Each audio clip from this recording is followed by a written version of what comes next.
Ciao a tutti, eccomi di ritorno con una nuova dolce ricetta adatta a questo periodo perché non necessita di cottura, è fresca fresca ed è realizzata con un prodotto veramente eccezionale che rende speciale questo dessert al caffè.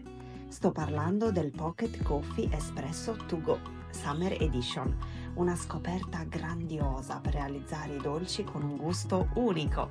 Quindi pronti cucchiaini per gustarvi la crema al caffè più cremosa che c'è? Un minuto di silenzio per questa bella rima baciata? Ma ora bando alle ciance e vediamo un po' come si prepara. In una ciotola versiamo una confezione da 250 ml di panna fresca e dovrà essere freddissima per montare alla perfezione. Io la tengo un 10 minuti prima nel freezer assieme alle fruste elettriche. Apriamo le 3 scatoline piccole dei Pocket Coffee, così come vi sto mostrando in video, così le teniamo già pronte qui vicino. Ora montiamo la panna, io non aggiungo zucchero perché è già contenuto nei Pocket Coffee e nel mentre che monta ed è quasi pronta aggiungeremo le 3 vaschette. Al composto ben montato uniremo anche un bel cucchiaio colmo di Nutella e continueremo a montare per un po'. Vedete, la crema dovrà risultare così. Prelevandone un cucchiaio non deve colare dai lati ma deve restare bene su.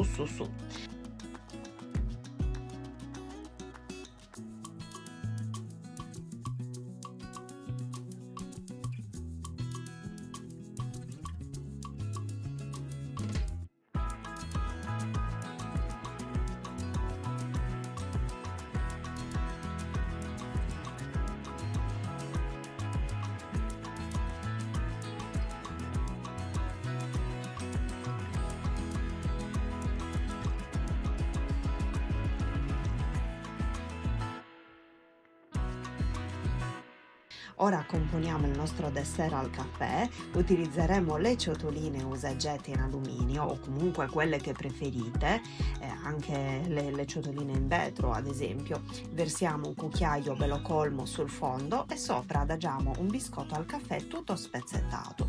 Questi biscotti sono una novità eccezionale che ho scoperto da poco e sono troppo buoni e con un buon sapore di caffè che però non prevale sul resto. Ve li straconsiglio, sì. Ricopriamo con altra crema e livelliamo bene il tutto. Faremo lo stesso procedimento con altre 2 ciotoline. Poi siete liberissimi di utilizzare i biscotti che più vi piacciono, assolutamente, o comunque anche non mettere nulla, ecco. Quindi con queste dosi ne sono venute fuori 3 ciotoline belle piene. Terminiamo il tutto decorando con un po' di cacao amaro in polvere a stile tiramisù con l'impronta del cucchiaino, ma è troppo realizzante questa cosa, guardate che carine, e poi con metà biscottino al caffè di lato su ognuna. Eccoli qui, prontissimi e deliziosi. Ovviamente li potrete decorare come più vi piace, quindi è a vostro libero piacimento, a vostra libera fantasia. E ovviamente se non li mangiate subito li dovrete tenere nel frigo.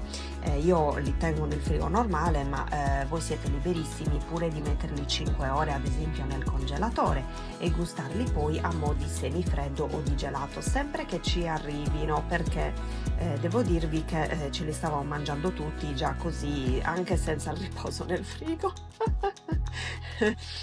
Però ancora meglio secondo me a mo' di semifreddo o di gelato, che cosa ne pensate? Noi ovviamente avevamo troppa fretta di mangiarli, come vi ho già detto poco fa, siamo troppo golosi, vabbè, guardate che bel momento catartico, come immergo il cucchiaino e sollevo questa bella crema, è pazzesca. Aiuto quanto sono buoni questi dessert al caffè. Vi consiglio assolutamente di provarli, di provare questa crema. Sono sicurissima che non ve ne pentirete. Vi abbraccio forte forte e vi rimando ai prossimi video. Ciao!